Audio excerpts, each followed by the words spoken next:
तवील मीटिंग हुई, उसमें मामला तय पा गए, प्रोसीजर को फॉलो करने के लिए समरी आनी है, समरी पर जो है वो प्राइम मिनिस्टर ने दस्तखत कर देने हैं। गवर्नमेंट तो 5 साल पूरे करेगी, इसमें तो मुझे आज की तारीख तक कोई ऐसी चीज नजर नहीं आती। मरियम नवाज देखें गैर संजीदा सियासी शख्सियत हैं जिनको इशूज के बारे में सही इदराक नहीं है, बार बार वो चूक जाती हैं, गलतियां करती हैं, गलत फैक्ट शेयर करती हैं, उनको ये भी पता नहीं होता कि फोटोशॉप्ड पिक्चर्स शेयर कर रही हैं। साद रफीक साहब के घर पे एक इजलास हुआ, 8-10 पार्टी सीनियर पार्टी के लीडर्स इसमें मौजूद थे, उन सब ने बैठकर अलग ऐलान ये कह दिया कि भाई मरियम के फार्मूले पर नहीं चला जा सकता।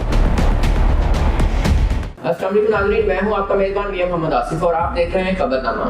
नाज़रीन, आज हम आपकी मुलाकात करा रहे हैं सीनियर जर्नलिस्ट हैं, एंकर पर्सन हैं असदुल्ला खान साहब से।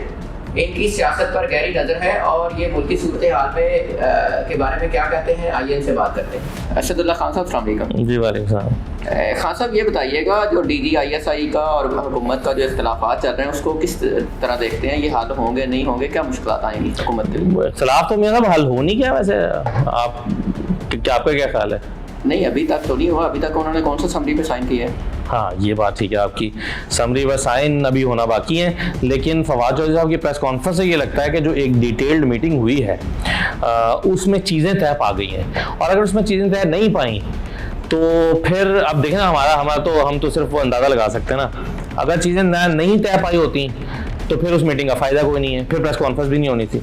तो मैं इसको इस तरह से जज करता हूँ कि मेरा ख्याल है कि एक तवील मीटिंग हुई, उसमें मामला तय पा गए और तभी एक प्रेस कॉन्फ्रेंस हुई, और उस प्रेस कॉन्फ्रेंस में जो हमें बताया गया वो ये कि अब चीज़ें जो हैं वो सिर्फ रस्मी तौर पर वो एक लेटर आना है, वो प्रोसीजरल एक सिस्टम का पेड़ भरना होता है कि एक प्रोसीजर को फॉलो करने के लिए समरी आनी है, उस समरी पर जो है वो प्राइम मिनिस्टर ने दस्तखत कर देने हैं, और मोस्ट प्रोबेबली शायद मेरा ख्याल है उसी को प्राइम मिनिस्टर भी ओके कर देंगे जो कि रिकमेंडेड बाय दी आर्मी है। इससे अगर किसी ने ये उम्मीदें लगाई थी, तो मैं पहले दिन से कह रहा हूँ, किसी ने ये उम्मीदें लगाई थी कि इसके नतीजे में कोई तब्दीली आएगी या कोई उस एक्सटेंट पर ये चला गया है, तो वो नहीं है। मेरा ख्याल है चीज़ें सेटल डाउन कर ली गई हैं। उसकी वजह यह है कि मैं दोनों तरफ एक बहुत मैच्योर बिहेवियर देखता हूँ। इमरान खान साहब जो हैं वो उनको भी इस बात का इदराक है कि पूरी दुनिया की नज़रें पाकिस्तान पर हैं, अफगानिस्तान का मामला है, रीजनल हालात इस किस्म के हैं कि अपनी छोटी छोटी अनाओं की बुनियाद पर जो है वो दुनिया में तमाशा नहीं बना जा सकता जैसे कि माजी में पाकिस्तान बना जाता रहा है। असदुल्ला खान साहब, आपकी सियासत पे गहरी नज़र है, आप तहरीक इंसाफ का नॉन लीग का क्या मुश्किल अभी इस सिचुएशन में देखते हैं? आने वाले टाइम में आप क्या समझते हैं कि ये PTI सर्वाइव करेगी और इसी तरह गवर्नमेंट अपने 5 साल पूरे करेगी या कोई चेंज आएगा? आप क्या देखें, गवर्नमेंट तो 5 साल पूरे करेगी, इसमें तो मुझे आज की तारीख तक कोई ऐसी चीज़ नज़र नहीं आती कि गवर्नमेंट वक्त से पहले घर चली जाए। हाँ, ये बड़ा ट्रिकी क्वेश्चन है कि आइंदा हुकूमत किसकी बनेगी। तो इसमें 2 किस्म के चैलेंजेस का सामना इस वक्त हुकूमत को है, बल्कि एक ही सबसे बड़ा चैलेंज है और दूसरा भी है। एक चैलेंज तो ये है कि गवर्नमेंट महंगाई से बड़ा परेशान, लोग महंगाई से बड़ा परेशान है, और सबसे ज़्यादा हुकूमत के बारे में समझते हैं कि हुकूमत ने महंगाई को कंट्रोल नहीं किया और हुकूमत मुआशी पॉलिसियों में फेल हो गई है, एक परसेप्शन है। अगर जो हुकूमत लाख कह रही है कि बाहर जो है वो पूरी दुनिया में फूड इन्फ्लेशन 20% बढ़ी है, हमारे यहाँ 13% बढ़ी है। गवर्नमेंट बार बार कह रही है कि हम दालें और जो घी का रॉ मटेरियल है, ऑयल का, ये बाहर से मंगवाते हैं, और पिछले 30 साल में किसी ने ज़राअत पर तवज्जो नहीं दी, और दी वैसे इस हुकूमत ने भी कोई ख़ास नहीं है, यानी या तो है। हाँ, तो लोग जो हैं वो इस वजह से हुकूमत को क्रिटिसाइज़ कर रहे हैं कि महंगाई बहुत है, और महंगाई से लोग बहुत परेशान हैं, उनकी इनकम उतनी नहीं बढ़ी जितनी महंगाई बढ़ी है, आमदन में इजाफा नहीं हुआ और महंगाई में बहुत इजाफा हुआ है। तो ये एक ऐसा थ्रेट है हुकूमत को जिसने उसको बहुत तेज़ी के साथ अनपॉपुलर किया है। दूसरी चीज़ ये हो सकती थी, लोग ये कहते हैं कि चलें ठीक है, गवर्नमेंट ने लोगों ने जो है वो हमने महंगाई बर्दाश्त कर ली, सब चीज़ें कर ली, लेकिन इस गवर्नमेंट ने एक मुल्क को एक स्ट्रक्चर दे दिया, इदारे बना दिए, रिफॉर्म्स ला दी, और इस हुकूमत ने जो है वो एहतसाब कर लिया, माल निकाल लिया लोगों का। तो वो लोग जो हैं वो ये भी ऐसी मिसालें हमारे पास नहीं हैं कि हम ये कह सकें कि जी चलें महंगाई तो हुई, मुआशी मैदान में तो काम नहीं किया, लेकिन इदारा जाते रिफॉर्म ऐसे किए हैं क्योंकि इस मुल्क को सही डायरेक्शन दे दी है। क्योंकि शुरू में जब हम कहते थे कि जी गवर्नमेंट सख्त किस्म के टैक्स लगा रही है या इस तरह की पॉलिसीज लेकर आए थे, हुकूमत कहती थी कि जी कुछ कुर्बानियाँ देना पड़ती हैं इसलाह के लिए, ये 30 साल का गंद है इसको साफ करना तो कुर्बानियाँ दें। लोगों ने कुर्बानी दी, लेकिन कुर्बानी देने के बाद भी अगर हालात या डायरेक्शन सही नहीं होगी तो फिर लोग सवाल करेंगे। तो मैं समझता हूँ कि इदारा जाती रिफॉर्म्स लाने में हुकूमत जो है वो नाकाम रही है।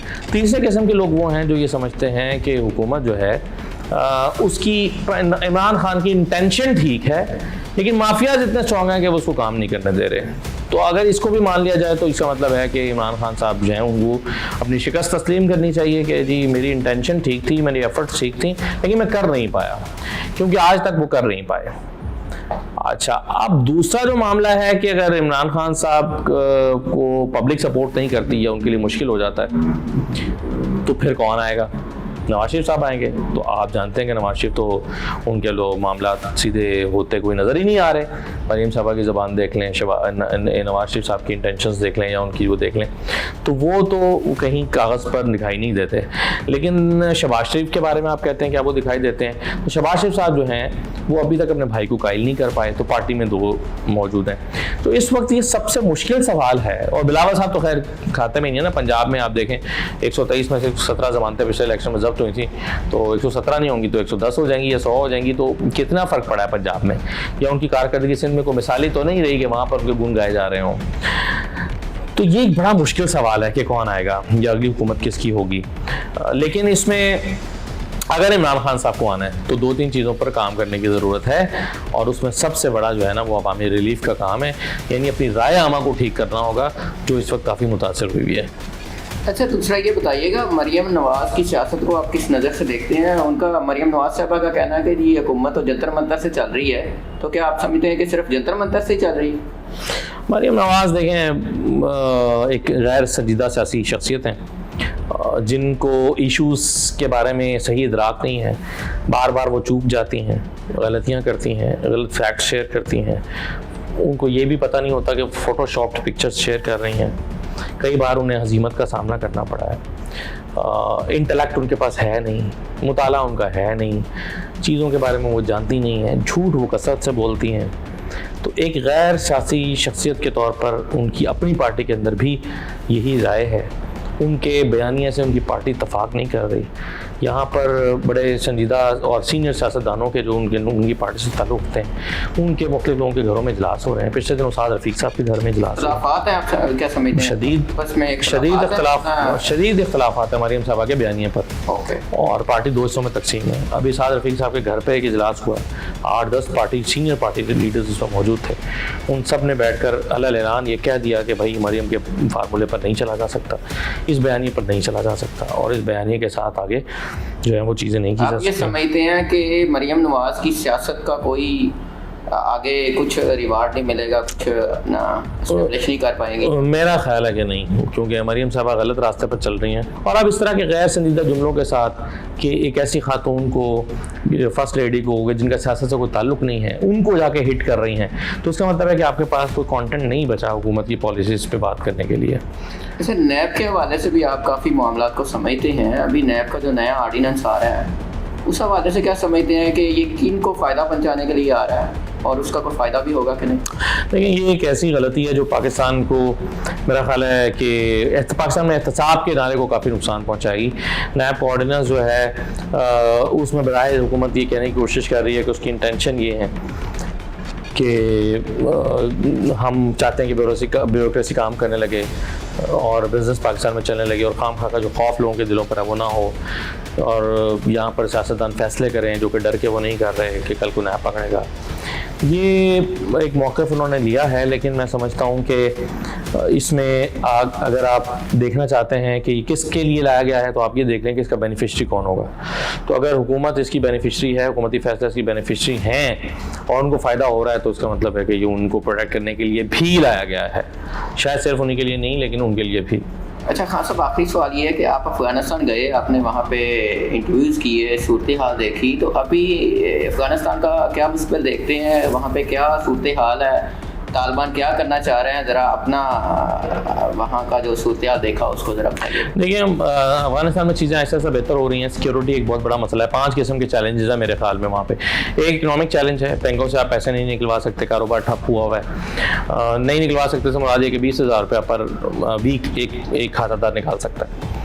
अच्छा, उसके बाद ये है कि फिर एक क्राइसिस जो है वहाँ पर है मेडिसिन के हवाले से आने वाला, कि जिसमें एक मेडिसिन की शॉर्टेज की पैदा हो सकती है। फूड शॉर्टेज का ख़तरा है आने वाले दिनों में। मौसम तब्दील हो रहा है, आपको पता है काबुल में बर्फबारी होती है, ठंड होती है शदीद। वहाँ पे आपका कहना है कि 20,000 से ज़्यादा पब्लिक अपने अकाउंट से नहीं निकल हाँ, एक हफ्ते में। तो एक हफ्ते में फिर 20,000 में कैसे वो मामला चलेंगे? बस यही वजह ना कि जाहिर है गवर्नमेंट के पास पैसे नहीं है। हुकूमत को लगता है कि अगर पैसे सारे लोगों ने निकाल लिए तो दिवालिया हो जाएंगे, हुकूमत कैसे चलेगी, तो इसलिए पाबंदी। बहुत मुश्किल टाइम नहीं गुजर रहा है। और इससे भी बड़ी बात यह है कि देखें वहाँ पर हज़ारों लोग जो हैं वो मुख्तलिफ पार्क्स में पड़े हुए हैं, जो कि मुहाजिरीन हैं, इंटरनली डिस्प्लेस्ड हैं, वो मुख्तलिफ सूबों से आए हुए हैं। उनको फूड चाहिए, उनको शेल्टर चाहिए। और काबुल में बर्फबारी होती है, आने वाले दिनों में शदीद सर्दी होगी। और अभी भी जब मैं वहाँ था पिछले महीने तो मौसम तब्दील हो गया था। आप बाहर ओपन एयर में अगर आप बैठे हैं तो आपको खून की महसूस होती थी। तो ऐसे में लोग एक बहुत बड़ा इंसानी अलमिया जन्म ले सकता है। तो ये तमाम चैलेंजेस हैं जिसका सामना जो है, सिक्योरिटी एक चैलेंज है, दाइश के हमले हैं। इन तमाम चीज़ों के चैलेंजेस को फेस करने की तालिबान इनसे निपटने की कोशिश कर रहे हैं, लेकिन वो तनहा नहीं कर सकते जब तक कि उनके एसेट्स को अनफ्रीज ना किया जाए, जब तक कि वहाँ पर जो बाकी जो बड़ी ममालिक हैं वो उनकी मदद को ना आएँ। ये सब चीज़ें नहीं हो सकती। वहाँ पर अभी यह है कि तालिबान जो है वो ड्यूटी सर अंजाम दे रहे हैं, बेसरोसानी का आलम है। उन्होंने जो है वो यूनिफॉर्म बाज़ लोगों को मिल गए हैं, लेकिन पाँव में चप्पल टूटी हुई पहने हैं। इनके हवाले से क्या देखा आपने, क्या सख्ती है, क्या उनके ख़वातीन के हवाले से जो चीज़ें हैं वो बिल्कुल वैसी हैं जैसे अशरफ गनी के दौर में थी। कोई नई पॉलिसी नाफिज नहीं हुई, कोई सख्ती नहीं है, कोई नया ऑर्डर नहीं है, कोई नई पॉलिसी नहीं है, कुछ इम्प्लीमेंट नहीं हुआ। सिर्फ ख़वातीन के मुख्तलिफ इदारों के हवाले से भी फैसला होना बाकी है कि उनकी तालीम के लिए क्या मैकेनिज़्म आएगा। कहीं कहीं तालीमी इदारे खुल रहे हैं। और इसके अलावा ये है कि कोर्स में कहीं पे ख़वातीन को तालिबान के जो कमांडर हैं, सिक्योरिटी हैं, उनसे सामना कभी नहीं, तो नहीं, बिल्कुल नहीं है। ख़वातीन आज़ादी के साथ मार्केट आती हैं, अपनी ख़रीदारी करती हैं, फिरती हैं, आज़ादी के साथ आती हैं, जाती हैं, और बेशतर अपना चेहरा नहीं ढांपती। तो वो अपनी रिवायात के मुताबिक बाया पहनती हैं और उसी मार्केट में कोई उनको रोक के नहीं कहता कि आपने अपना ड्रेस के हवाले से कोई प्रेशर नहीं देखा। ओके, अच्छा जी नाज़रीन, ये थे असदुल्लाह खान साहब, सीनियर एंकर पर्सन हैं, सीनियर जर्नलिस्ट हैं, 92 के मतलब मेन स्ट्रीम में प्रोग्राम करते हैं। इनकी आपने गुफ्तगू सुनी। तो नाज़रीन ख्याल रखिएगा अपना, अल्लाह ने के बाद मियां मोहम्मद आसिफ को इजाज़त दीजिए।